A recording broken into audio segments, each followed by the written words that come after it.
Channel को subscribe करो पहले। हाँ जल्दी करो, मुझे पता है कि आप लोग नहीं करते हो, वीडियो देखते हो लेकिन सब्सक्राइब नहीं करते। ये लाल कलर का बटन नहीं से दबाओ, जल्दी दबाओ, जल्दी दबाओ, फिर मैं शुरू करूँ। दबा दो जल्दी, दबा दिया, घंटी भी दबा देना, ठीक है।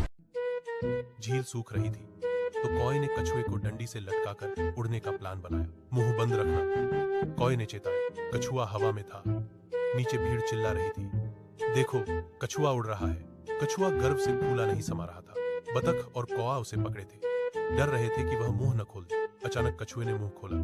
कॉय, क्या हम पिज्जा डिलीवरी के लिए लेट हो रहे हैं? धड़ाम, वह नीचे गिरा। कौआ बोला, पिज्जा? मैंने कहा था मुंह मत खोलना। कछुआ बोला, भूख लगी थी। चैनल को सब्सक्राइब करो पहले। हाँ जल्दी करो, मुझे पता है कि आप लोग नहीं करते हो, वीडियो देखते हो लेकिन सब्सक्राइब नहीं करते। ये लाल कलर का बटन नहीं से दबाओ, जल्दी दबाओ, जल्दी दबाओ। शांत गांव के जंगल में सीमा झुके हुए कंधों के साथ चलती है। उसकी आंखों में गहरा थकान और दुख झलकता है। दया से प्रेरित होकर सीमा एक वृद्ध महिला के साथ भोजन साझा करती है जो भूखमरी के कगार पर है। बुढ़िया ने कृतज्ञता से भोजन स्वीकार किया और सीमा को धन्यवाद के प्रतीक के रूप में एक जादुई पानी की बोतल भेंट की। सूर्य की रोशनी सीमा के आरामदायक घर में भर जाती है, जो मसालों की आरामदायक खुशबू से भरा है। सीमा चुपचाप गेहूं के बोरे पर पानी छिड़कती है, उसे पीसने के लिए तैयार करती है। उसकी आंखों में एक शांत दृढ़ संकल्प, मुझे बेसन चाहिए, सीमा घोषणा करती है।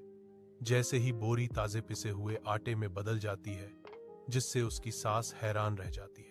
दीपक की मंद रोशनी में नहाया हुआ सीमा का घर एक आश्रय स्थल बन जाता है। गांव की महिलाएं सीमा की सास के चारों ओर इकट्ठा होती हैं। उनके चेहरे गहरी श्रद्धा दर्शाते हैं क्योंकि वे फुसफुसाती हैं। सीमा का स्पर्श चमत्कार लाता है, उसके हाथों का पानी धन्य है। आंसू भरते हुए सास की आवाज पछतावे से कांपती है, मैं गलत थी, बहुत बुरी तरह गलत। एक विशाल आम का पेड़ गांव के किनारे पर हावी है, जिसकी शाखाएं फलों से भरी हैं। ग्रामीण फुसफुसाते हैं, विस्मय और भय का मिश्रण उनके भावों को रंग देता है। अरव पेड़ के नीचे खड़ा है, पके आमों की मीठी खुशबू में सांस ले रहा है। अरव मालती दादी की झोपड़ी में पहुंचता है। आम की खुशबू हवा में तैरती है क्योंकि वह धुंधले प्रकाश वाले स्थान में प्रवेश करता है। यह अचार जादुई है, मालती दादी कहती हैं। उनकी आंखों में चमक है क्योंकि वह जार की ओर इशारा करती हैं। यहां थोड़ा लो, वह आग्रह करती है। आरव को जादुई अचार का स्वाद चखाते हुए आम के पेड़ हर आंगन में फलते फूलते हैं, जो प्रकृति की प्रचुरता का एक जीवंत प्रमाण है। ग्रामीणों ने आरव के प्रति हार्दिक आभार व्यक्त किया। उनके चेहरे विस्मय और खुशी से चमक रहे थे। आरव मुस्कुराता है, उसका दिल भरा हुआ है, जैसे पूरे गांव में समृद्धि खिलती है, भूख को दूर करती है। एक गांव में रमेश नाम का आदमी रहता था। वह बहुत परेशान रहने वाला इंसान था। जिंदगी में न उसे शांति थी, न चैन। हर वक्त वह दूसरों की बातों में उलझा रहता। कौन क्या बोल गया, कौन उससे आगे निकल गया, कौन उसका अपमान कर गया। एक दिन वह बहुत दुखी होकर जंगल की ओर निकल गया। चलते चलते वह शमशान घाट पहुंच गया। वहां एक बुजुर्ग बाबा लकड़ी जलाकर बैठे थे। रमेश ने उनसे पूछा, बाबा, यहां तो मरने वाले आते हैं, आप यहां क्या कर रहे हैं? बाबा मुस्कुराए और बोले, मैं यहां जिंदा लोगों को समझाने आता हूं। रमेश हैरान हुआ, जिंदा लोगों को शमशान में समझाना? बाबा बोले, हां बेटा, क्योंकि यहां आकर लोग सबसे सच्ची बात समझते हैं कि आखिर में सब यहीं आना है। फिर क्यों न जीते जी अपने मन को शांत रखो। रमेश ने कहा, पर बाबा, मैं बहुत दुखी हूं। लोग मेरा मजाक उड़ाते हैं, मुझे नीचा दिखाते हैं, क्या करूं? बाबा ने मुस्कुराकर कहा, बेटा, यह देख। उन्होंने सामने एक ताजा जली चिता की राख उठाई और रमेश के हाथ में रख दी। यह आदमी कल तक बहुत अमीर था, लोगों के पास उसकी पहचान थी, पर अब सब राख बन गया। न इज्जत रही, न अपमान, बस कुछ मुट्ठी धूल।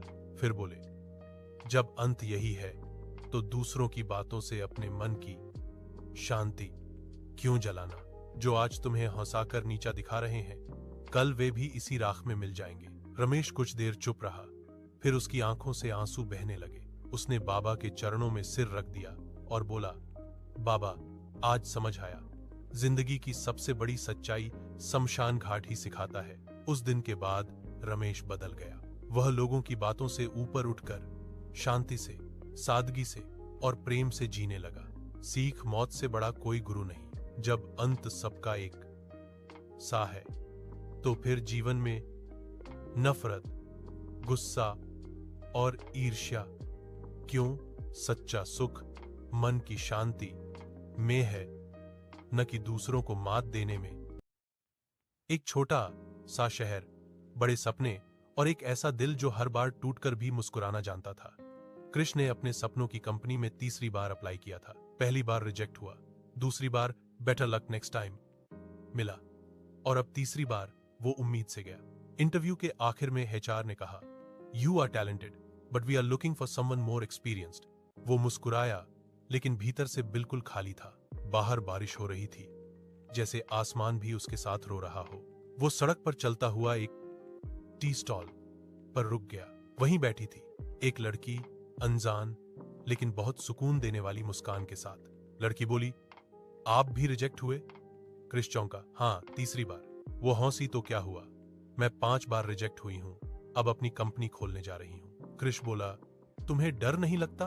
वो मुस्कुराई, डर तब लगता है जब कोई और हमें रिजेक्ट करे, पर जब हम खुद हार मान लेते हैं वो असली रिजेक्शन होता है। वो बातें करते करते दोनों देर तक बारिश देखते रहे। कुछ महीनों बाद कृष्ण ने उसी लड़की के साथ मिलकर एक स्टार्टअप शुरू किया। नाम रखा द रिजेक्टेड वंस, और जो कंपनी कभी उन्हें रिजेक्ट करती थी आज वही उनके प्रोडक्ट्स खरीद रही थी। सीख, रिजेक्शन कभी दीवार नहीं होता, वो दरवाजा होता है, बस खोलने की हिम्मत चाहिए। एक गांव में एक बूढ़ी औरत रहती थी जिसके घर के पीछे एक सुंदर करेले की बगिया थी। वह रोज अपने करेले को बड़े प्यार से पानी देती और उनकी देखभाल करती।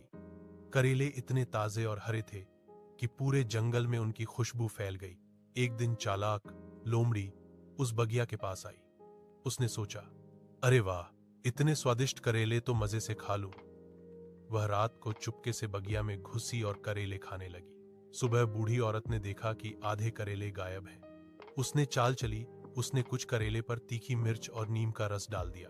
अगली रात लोमड़ी फिर आई और करेले खाते ही मुंह जल गया। वह चिल्लाती भागी, हाय, ये तो जहर जैसे हैं। बूढ़ी औरत मुस्कुराई और बोली, जो बिना मेहनत के पाए उसका स्वाद कभी मीठा नहीं होता। सीख, मेहनत का फल ही सच्चा आनंद देता है।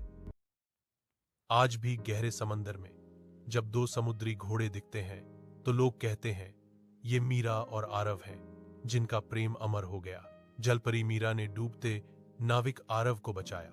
आरव रोज किनारे पर पुकारता, मीरा सामने आई और वे प्रेम करने लगे। पर इंसानों ने उनकी कहानी को खतरा बनाया, जाल बिछाए। एक रात मीरा फंस गई। आरव ने उसे बचाया पर खुद घायल हो गया। मीरा के आंसुओं से बने जादुई मोती ने आरव को समुद्री घोड़े में बदल दिया। अगली सुबह एक नया समुद्री घोड़ा तैर रहा था जिसकी आंखों में इंसानी चमक थी। मीरा मुस्कुराई, अब तुम सदा मेरे साथ हो। आरव, उनका प्रेम समंदर की गहराइयों में अमर है जो हर बाधा को पार करता। एक गांव में एक छोटा लड़का आदित्य रहता था। वह बहुत मेहनती था, लेकिन जब भी कोई काम शुरू करता बीच में ही हार मान लेता। कभी कहता मुझसे नहीं होगा, कभी बोलता मेरी किस्मत ही खराब है। एक दिन उसके दादाजी उसे मंदिर के पास ले गए। वहां एक मूर्तिकार एक बड़े पत्थर को छेनी से काट रहा था। आदित्य ने पूछा, दादाजी, ये आदमी पत्थर को इतना क्यों मार रहा है? इसे दर्द नहीं होता? दादाजी मुस्कुराए और बोले, बिल्कुल होता है बेटा, लेकिन ये हर चोट सहता है क्योंकि उसे पता है हर चोट उसे भगवान का रूप बनाएगी। कुछ दिन बाद वही पत्थर मंदिर में भगवान की मूर्ति बन गया। लोग सिर झुकाकर उसे प्रणाम करने लगे। आदित्य हैरान रह गया। दादाजी बोले, देखा बेटा, फर्क सिर्फ इतना है, जो दर्द से टूटता नहीं वो चमकता है, जो रुकता नहीं वो बनता है। उस दिन से आदित्य ने कभी हार नहीं मानी। वो वही लड़का था जो बाद में पूरे गांव का पहला इंजीनियर बना और लोगों ने कहा, यह वही पत्थर है जो खुद भगवान बन गया। सीख, दर्द, मुश्किलें और असफलताएं ये सब भगवान की छेनी हैं। अगर सह लिया तो एक दिन तुम्हारा भी रूप चमकेगा। आर्या समुद्र तट पर बैठती है। उसकी आंखों में हर लहर एक चंचल रहस्य है। अचानक पानी से एक चमकदार नीला गोला एक साहसिक कार्य का वादा करता है। जैसे ही लहरें चमकती हैं, मीनाक्षी प्रकट होती हैं। कर्कराज ने जादुई मोती चुरा लिया है और इसे वापस लाना होगा। अंधेरे ककर्ज महल के अंदर आर्या और कुंचू छिपे हुए हैं। हवा डर और रहस्य से भरी हुई है। कैद मछलियां दुख भरी आंखों से घूरती हैं। उनका मौन दुहक माहौल में गूंजता है। कुंचू ने मोती के छिपाने की जगह बताई। यह जंगल की गुफा में छिपा है। वे गुफा की ओर बढ़ते हैं। आर्या, कुंचू और नीमो एक जादुई गुफा के सामने खड़े हैं, जिसकी दीवारें अलौकिक चमक से जगमगा रही हैं और अंदर नीली रोशनी नृत्य कर रही है। एक विशाल पत्थर का दरवाजा प्रकट होता है, जिस पर यह शिलालेख खुदा हुआ है। केवल शुद्ध हृदय वाले ही गुजर सकते हैं, स्वार्थी बने रहेंगे। जैसे ही आर्या का हार चमकता है, दरवाजा खुलता है और एक शांत झील दिखाई देती है। अचानक कर्कराज झपटता है, जिसका लक्ष्य एक जादुई मोती को छीनना है। आर्या ने हार को छुआ, वह चमकने लगा। दरवाजा धीरे धीरे खुल गया। अंदर एक क्रिस्टल जैसी झील थी, जिसके बीच में वही जादुई मोती तैर रहा था। जैसे ही आर्या उसे लेने बढ़ी, कर्कराज वहाँ प्रकट हो गया। कर्कराज गरजते हुए बोला, यह मोती अब मेरा है। समुद्र मेरा शासन मानेगा। आर्या ने कहा, शासन डर से नहीं, प्रेम से चलता है। कर्कराज ने अपने पंजे उठाए, लेकिन तभी छोटा कुंचू उसके सामने आ गया। पिताजी, आप गलत हैं। समुद्र सबका घर है, सिर्फ आपका नहीं। कर्कराज एक पल के लिए ठिठक गया। उसी पल नीमो ने अपनी चालाकी से उसकी आंखों में रेत फेंकी और आर्या ने मोती उठा लिया। जैसे ही उसने मोती को ऊपर उठाया, झील से तेज रोशनी निकली और कर्कराज पत्थर बन गया। आर्या, कुंचू और नीमो मोती लेकर समुद्र लौट आए। मीनाक्षी रानी ने मोती को उसके स्थान पर रखा। लहरें फिर से नाचने लगी और समुद्र में जीवन लौट आया। मछलियाँ खुशी से गाने लगी और रानी बोली, आर्या, तुमने सिर्फ समुद्र ही नहीं, हमें इंसानियत की याद दिलाई है। यह समुद्र सदा तुम्हारा हनी रहेगा। आर्या मुस्कुराई और अपने गांव लौट आई। अब जब भी वह किनारे जाती, लहरें उसे नाम लेकर पुकारती, आर्या हमारी रक्षक। कहानी का संदेश सच्चाई, साहस और दया, ये तीनों मिलकर हर अंधकार को मिटा सकते हैं। चाहे समुद्र हो या जंगल, दिल की शुद्धता सबसे बड़ा जादू है। एक बार की बात है, एक छोटी सी चींटी बगीचे में घूम रही थी। धूप बहुत तेज थी और वह बहुत प्यास लगी थी। तभी उसे दूर एक बेल पर रसीले अंगूरों का गुच्छा दिखा। चींटी के मुंह में पानी आ गया। वाह, अगर मुझे थोड़ा सा अंगूर का रस मिल जाए तो मैं सारी थकान भूल जाऊं। वह बेल पर चढ़ने लगी। बेल बहुत फिसलन भरी थी। कई बार वह नीचे गिर गई, पर फिर भी हार नहीं मानी। जब वह लगभग ऊपर पहुंची, तभी एक बड़ी मकड़ी आई। उसने कहा, रुको छोटी चींटी, ये अंगूर मेरे जाल के पास है। जो भी यहाँ आता है, मैं उसे पकड़ लेती हूँ। चींटी डर गई, लेकिन उसने हिम्मत नहीं हारी। उसने सोचा, अगर मैं डर गई तो मुझे कभी अंगूर नहीं मिलेंगे। वह बोली, बहन मकड़ी, मुझे बस एक बूंद रस चाहिए, मैं तुम्हारा कुछ नहीं लूंगी। मकड़ी ने मुस्कुराते हुए कहा, ठीक है, लेकिन तुम्हें पहले एक सवाल का जवाब देना होगा। सबसे मीठी चीज क्या होती है? चींटी ने थोड़ी देर सोचा और बोली, मेहनत, क्योंकि जब हम मेहनत से कुछ पाते हैं तो उसका स्वाद किसी भी अंगूर से मीठा होता है। मकड़ी हैरान रह गई। उसने कहा, तुम सच में समझदार हो। लो, यह अंगूर तुम्हारा हुआ। चींटी ने एक बूंद रस पिया और मुस्कुराते हुए बोली, अगर मेहनत और समझदारी हो तो कोई भी चीज नामुमकिन नहीं। कहानी की सीख, मेहनत और समझदारी से डर को भी जीत सकते हैं। सच्ची मिठास मेहनत में होती है, फलों में नहीं। एक दिन प्यासा कौआ समुद्र किनारे पानी खोज रहा था। तभी उसने लहरों के बीच एक सुंदर जलपरी को देखा। कौआ बोला, क्या मुझे थोड़ा मीठा पानी मिल सकता है? जलपरी मुस्कुराई और बोली, यह समुद्र का पानी खारा है, लेकिन अगर तू मेरी मदद करेगा तो मैं तुझे मीठा पानी दूंगी। कौए ने पूछा, क्या मदद? जलपरी बोली, मेरा मोती समुद्र की लहरों में खो गया है, उसे ढूंढ ला। कौए ने उड़कर आसमान से देखा और मोती को एक चट्टान के पास पाया। उसने जलपरी को लौटा दिया। जलपरी ने खुशी में एक जादुई बूंद दी, वो मीठा पानी बन गई। कौए ने कहा, भलाई करने वाला कभी प्यासा नहीं रहता। सीख, नेकी करने वाला हमेशा कुछ अच्छा पाता है। समुद्र किनारे एक ऊंचा नारियल का पेड़ था। उसी पेड़ पर एक छोटी चिड़िया चिनी ने अपना घोंसला बनाया था। हर सुबह वह समुद्र की लहरों की आवाज सुनते हुए गाना गाती थी। छप छप छप छप। एक दिन समुद्र में भारी तूफान आया। लहरें इतनी ऊंची उठी कि नारियल का पेड़ हिलने लगा। चिनी डर गई, उसका घोंसला टूटने वाला था। तभी समुद्र की लहरों ने धीरे से कहा, मत डर छोटी चिड़िया, मैं तेरा घर नहीं तोड़ूंगा। लहरें पीछे हट गईं और पेड़ बच गया। सुबह जब सूरज निकला तो समुद्र चमक रहा था और चिड़िया ने खुशी में गाना गाया, जो बड़ा है अगर दयालु हो जाए तो छोटे भी सुरक्षित रहते हैं। सीख, शक्ति का असली रूप संवेदनशीलता है, ना कि विनाश। समुद्र की गहराइयों में एक छोटी मछली मीना रहती थी। वह बहुत जिज्ञासु थी और हर चीज को जानना चाहती थी। एक दिन वह समुद्र के उस हिस्से में चली गई जहां अंधेरा और सन्नाटा था। वहां उसकी अंधेरा और सन्नाटा था। मुलाकात हुई एक ऑक्टोपस ऑली से, जिसके 8 हाथ थे और जो बहुत समझदार था।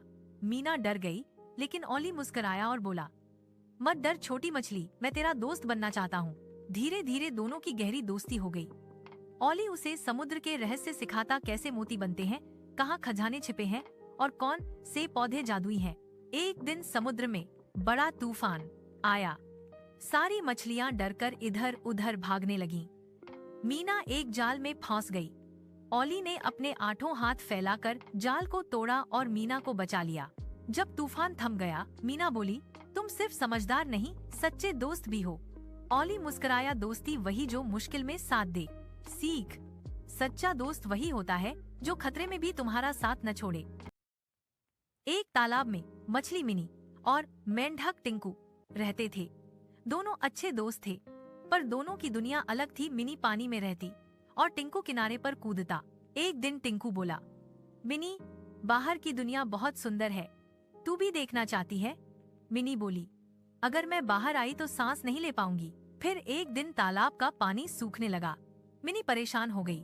टिंकू ने तुरंत छलांग लगाई। अपने दोस्तों की मदद से एक छोटी नहर बनवाई, जिससे पानी फिर तालाब में भर गया। मिनी बच गई और बोली, तेरी समझदारी ने मेरी जान बचाई टिंकू। टिंकू हंसकर बोला, दोस्त वही जो मुसीबत में याद आए। सीख, सच्चा दोस्त वही होता है जो बिना स्वार्थ मदद करे। एक बार की बात है, पहाड़ के किनारे एक बूढ़ी औरत रहती थी। उसका नाम था गौरी अम्मा। वह बहुत दयालु थी, लेकिन अकेली रहती थी। उसका एकमात्र साथी था उसका प्यारा कुत्ता टोमी। हर सुबह टोमी उसके साथ खेतों तक जाता और शाम को लौट आता। एक दिन अचानक टोमी कहीं गायब हो गया। गौरी अम्मा ने पूरे गांव में ढूंढा, पुकारा, टोमी, टोमी बेटा, कहाँ चला गया तू? लेकिन कोई जवाब नहीं मिला। उसके आंसू नहीं रुक रहे थे। 3 दिन बीत गए। चौथे दिन गांव का एक छोटा लड़का राहुल गौरी अम्मा के घर आया और बोला, अम्मा, मैंने कल जंगल के पास एक कुत्ता देखा था, वो हूबहू टोमी जैसा था। यह सुनते ही गौरी अम्मा की आंखों में उम्मीद चमक उठी। उसने राहुल से कहा, बेटा, क्या तुम मुझे वहां ले चलोगे? राहुल बोला, हाँ अम्मा, पर वहां बहुत अजीब चीजें हैं। लोग कहते हैं रात को उस जंगल से रोशनी निकलती है। फिर भी दोनों चल पड़े। जंगल में दाखिल होते ही पेड़ों से ठंडी हवा बह रही थी। चारों ओर सन्नाटा था, बस पत्तों की सरसराहट सुनाई दे रही थी। अचानक दूर से भौंकने की आवाज आई, भौं भौं। गौरी अम्मा चिल्लाईं, टोमी मेरा बच्चा। वह दौड़ पड़ी, लेकिन जैसे ही वो आगे बढ़ी, जमीन के नीचे से हल्की नीली रोशनी उठने लगी। राहुल डर गया, पर अम्मा बोली, मत डर बेटा, ये वही जगह है जहां टोमी है। जैसे ही वो रोशनी के पास पहुंचे, उन्होंने देखा कि टोमी एक चमकते पत्थर के पास बैठा है और उसकी आंखों में कुछ अजीब सी चमक थी। टोमी धीरे धीरे गौरी अम्मा के पास आया, उनकी गोद में सिर रख दिया। तभी अचानक वो पत्थर फट गया और उसमें से एक पुराना सा डिब्बा निकला। अंदर एक चिट्ठी थी, जिससे सच्चा प्रेम बिना स्वार्थ के मिलता है, वही इस जंगल का रहस्य देख सकता है। एक समय की बात है, पहाड़ों के बीच बसे एक छोटे से गांव में मदीन नाम का एक बहुत ही लालची आदमी रहता था। उसका लालच इतना था कि वो दूसरों की खुशी देखकर जल जाता और हमेशा सोचता रहता कि कैसे ज्यादा से ज्यादा पैसा कमाया जाए। एक दिन गांव में अफवाह फैली कि जंगल के बीचों बीच एक पुरानी हवेली है, जहां एक चुड़ैल का खजाना छिपा हुआ है। कहते हैं जो भी उस खजाने के पास जाता है, वह या तो कभी लौटकर नहीं आता या फिर पागल हो जाता है। मदीन ने ये बात सुनी और उसकी आंखों में लालच चमक उठा। उसने सोचा, अगर वो खजाना मुझे मिल गया तो मैं गांव का सबसे अमीर आदमी बन जाऊंगा। उस रात अंधेरे में लालटेन लेकर वह अकेला जंगल की ओर चल पड़ा। पेड़ों के बीच अजीब आवाजें गूंज रही थीं, हूस हूस। लेकिन लालच ने डर पर जीत पा ली। जब वह हवेली पहुंचा, दरवाजा अपने आप चर्रर की आवाज से खुल गया। अंदर सब कुछ धूल से भरा था, लेकिन बीच में एक पुराना संदूक रखा था। संदूक पर लिखा था, जो भी बिना अनुमति इसे खोलेगा उसका लालच उसे निगल जाएगा। मदीन हौसा और बोला, अरे चुड़ैल हो या भूत, मैं तो सोना लेकर ही जाऊंगा। उसने संदूक खोला। अंदर चमकते हुए सोने के सिक्के, हीरे, जवाहरात और एक काला पत्थर रखा था। जैसे ही उसने सिक्के उठाए, हवेली में जोर से हंसी गूंजी। हाँ हाँ हाँ, लालची इंसान, अब तू मेरा हिस्सा बन जाएगा। मदीन डर गया और भागने लगा, पर उसके पैर जमीन में धंसने लगे। उसने देखा उसकी परछाई चुड़ैल का रूप ले चुकी थी। चुड़ैल बोली, तेरे लालच ने तुझे मुझसे बांध दिया है, अब तू भी इस हवेली का हिस्सा रहेगा, हमेशा के लिए। उस दिन के बाद किसी ने मदीन को नहीं देखा। लोग कहते हैं, एक घने जंगल के किनारे एक छोटा गांव था। लोग कहते थे कि हर पूर्णिमा की रात जंगल में एक सुंदर महिला दिखाई देती है, सफेद कपड़ों में, हाथ में पानी का लोटा लिए। लेकिन अजीब बात यह थी कि उसे सिर्फ पुरुष ही देख सकते थे। गांव के बुजुर्ग कहते थे, जो भी उससे पानी पी लेता है वो कभी पहले जैसा नहीं रहता। एक रात गांव का एक नौजवान वीर उस रहस्य को जानने जंगल गया। चांदनी फैली थी और दूर से किसी ने पुकारा, प्यासे हो क्या? वीर ने देखा, एक सुंदर महिला मुस्कुरा रही थी। उसके हाथ में चमकता हुआ लौटा था। वीर को अजीब सी शांति महसूस हुई, पर साथ ही डर भी। तभी उसे अपनी दादी की बात याद आई, जो भी उस औरत से कुछ लेगा वो हमेशा उसी के वश में रहेगा। वीर ने डरते हुए कहा, धन्यवाद देवी, पर मैं अपना पानी खुद रखता हूँ। महिला की मुस्कान धीरे धीरे गायब हो गई और हवा ठंडी पड़ गई। पल भर में वो धुंध बनकर गायब हो गई। अगली सुबह जंगल में जमीन पर फूलों की पंखुड़ियां और पानी की बूंदें मिली, मानो कोई देवी वहां आई हो। लोगों ने कहा, वो कोई साधारण आत्मा नहीं थी, बल्कि जंगल की रक्षक थी, जो लालच और कमजोरी की परीक्षा लेती थी। सीख, हर सुंदर चीज भरोसे के लायक नहीं होती, कभी कभी वो हमें परखने आती है। गांव के किनारे राजीव साहब अपने जर्जर घर में अकेले बैठे हैं, जो उम्र और थकान की तस्वीर है। टूटी हुई खिड़कियों से धूप की किरणें आती हैं, जो उसके चारों ओर शांत हवा में नाचते हुए धूल के कणों को रोशन करती हैं। वह अखबार में एक नौकरानी के विज्ञापन पर ध्यान देता है। उसका माथा आशा और निराशा के मिश्रण से सिकुड़ा हुआ है। आंगन में कमला अकेली खड़ी है। उसकी आंखें रात के आकाश को खोज रही हैं, जैसे स्वर्ग से जवाब मांग रही हों। उसके होंठ एक मौन फुसफुसाहट में हिलते हैं, एक अनसुनी गुहार जो रात की हवा से उड़ जाती है। राजीव साहब उसे छाया से देखते हैं। उनका चेहरा बत्ते डर से भरा हुआ है। उनकी आंखें डर से खुली हुई हैं। कमरे में धुंधली रोशनी में कमला दर्पण के सामने खड़ी है। उसके बाल खुले हुए हैं। उसकी प्रतिबिंब से एक काला कोहरा निकलता हुआ प्रतीत होता है। वह मंत्रों का जाप करती है। एक गहरा साया उसके पैरों के नीचे हिलता है, जिससे कमरे का अजीब माहौल गहरा जाता है। राजीव साहब की आवाज सन्नाटे को तोड़ती है, कमला, तुम क्या कर रही हो? Rajiv bought an old mansion. पहली रात ही उसे सड़े फूलों की अजीब महक महसूस हुई। कुछ दिनों में फुसफुसाहटें सुनाई देने लगी और आईने में एक धुंधली परछाई दिखी। राजीव ने इसे वहम समझा, पर बेचैनी बढ़ती गई। एक रात कमला सामने आई, आंखें लाल। वो हंसी, मैं इस जमीन की हूं, आत्माएं मेरी हैं। राजीव ने भगवान की मूर्ति उठाई, मंत्र पढ़े। कमला चीखी, देह से धुआं उठा, फिर आग की लपटों में घिर गई। राख बची। अगली सुबह राजीव बेहोश मिला। होश में आने पर उसने सब बताया। गांव वालों ने कहा, कमला नाम की औरत ने यहां फांसी लगाई थी। राजीव को सच्चाई समझ आई, वो चुड़ैल उसी औरत की आत्मा थी। बहुत समय पहले एक छोटे से गांव में रामू नाम का किसान रहता था। उसका स्वभाव बहुत सीधा और मेहनती था। रोज सुबह वह खेतों में काम करता और शाम को थक कर घर लौट आता। एक दिन की बात है, गांव में अचानक अफवाह फैल गई कि पास के जंगल में एक चुड़ैल रहती है, जो रात को घूमती है और जो भी अकेला मिलता है उसे उठा ले जाती है। रामू इन बातों को अंधविश्वास मानता था। एक शाम वह देर तक खेत में काम करता रहा। अंधेरा हो गया और जब वह घर लौटने लगा तो रास्ते में ही उसे भूख लग गई।